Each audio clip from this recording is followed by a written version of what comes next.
Hello everyone, and welcome to this special episode of Translationborne, where I'll be running around the US version of the game while discussing one specific issue in Bloodborne's translation.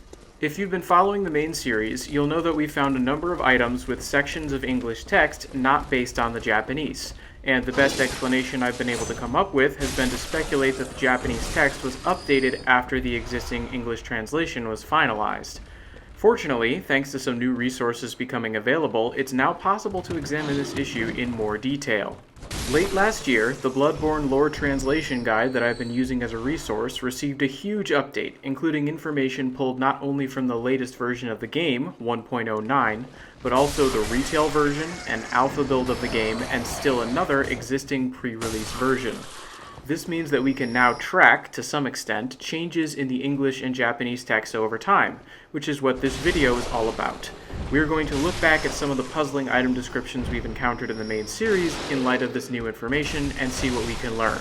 So, the first of these items is one we haven't looked at in a while, but I think it does a good job of illustrating what can happen sometimes when a small change is introduced into the Japanese that isn't carried over into the English.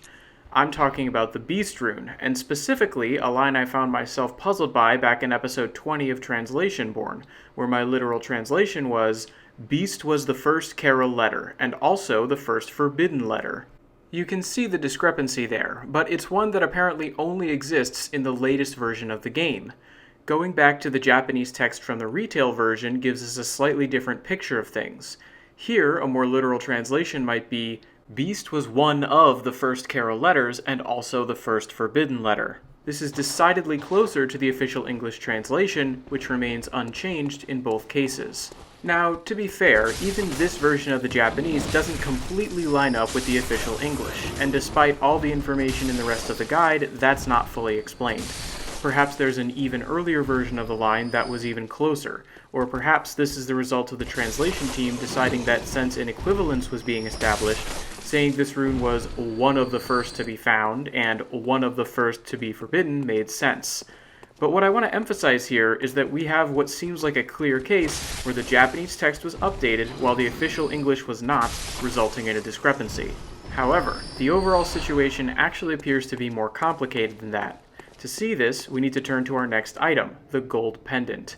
Here, the relevant portion of my literal translation from episode 35 is, "It is also a symbol of the aphorism passed down among the bishops, heads of the healing church, for generations.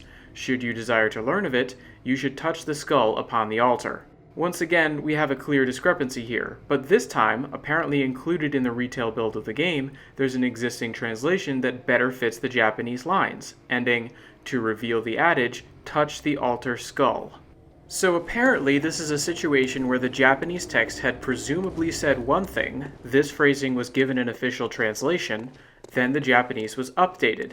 The official English was then updated as well, except for whatever reason, this updated English text did not get implemented into the part of the game players would end up seeing.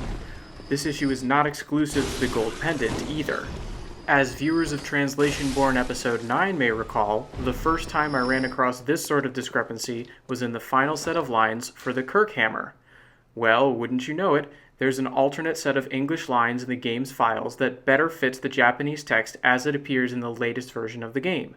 There are in fact a number of other items that appear to have alternative English translations, and in some cases, though notably under what appear to be different circumstances, the game files include alternate Japanese text as well. But there's one other set of changes we can see here that I think are interesting, because they involve two different items with paired descriptions, except that one of them seems to have been correctly implemented alongside the final Japanese text, while the other was not.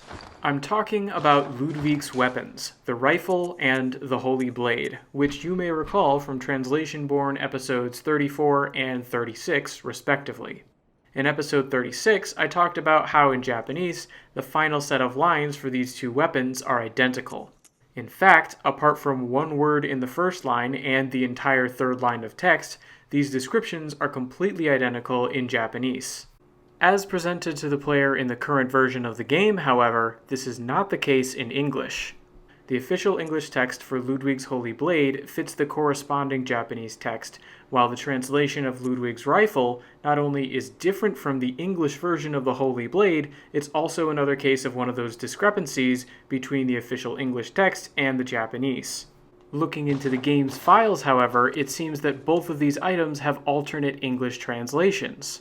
Ludwig's Holy Blade has English text that is identical to that on Ludwig's rifle as it appears in the game, while Ludwig's rifle has translated text that matches the English used for Ludwig's Holy Blade. Again, what seems to have happened here is a case of mismatched implementation. In both languages, the descriptions of these two items were probably meant to be identical. The English text we see implemented on Ludwig's rifle likely came first, since the Japanese text matches the blade and is the same across all of these files. Then there was an update, and both the rifle and the blade had their English translations changed to match, except in the rifle's case, the older English version wound up getting used, and in the blade's case, the updated text was what made it into the playable version. So what does all this mean? Well, for one thing, it seems pretty safe to say at this point that when these discrepancies arise, we're seeing English text based on an earlier version of the Japanese in question. Also, while there is at least one case, that of the Beast Rune, where this change to the Japanese text does not appear to have been reflected in the English at any time, for the most part, these updates did receive a corresponding English translation, only this new English text was not always implemented successfully. I can only speculate as to why this might be, but there is one possible explanation that I think is suggested by the fact that in all the cases we've looked at so far, where implementation was the issue, every instance of the Japanese text was updated to match the latest version. On the English side of things, by contrast, older translations appear not to have been changed to reflect the most recent Japanese. So if you're a developer that doesn't read English and every version of the Japanese is identical, it could be very easy to implement something with an out-of-date English translation without realizing it. There may even be good reason for doing so, because perhaps the latest version of an item involves some feature that causes problems, and so what had been an older workable version gets used. After all, the text that shows up in Japanese will be the same. Again, it's quite possible that the truth of the matter is different from, or at least more complicated than this. All I can do is speculate, but at least we have a lot more information now regarding this particular issue than we did before. And if anyone is interested, I would encourage them to take a look at the most recent version of the lore translation guide for themselves, which I've linked in the description. It represents a lot of work from a number of different people, and certainly this video wouldn't have been possible without it. So many thanks again to David Christie for maintaining it. That's all for this special episode of Translationborne then. My approach in the main series will continue to be focused on the effect of these discrepancies rather than anything else, but I hope you found this more detailed look at them to be interesting. And as always, please feel free to let me know if you have any comments, questions, or suggestions. Thanks for watching, everyone.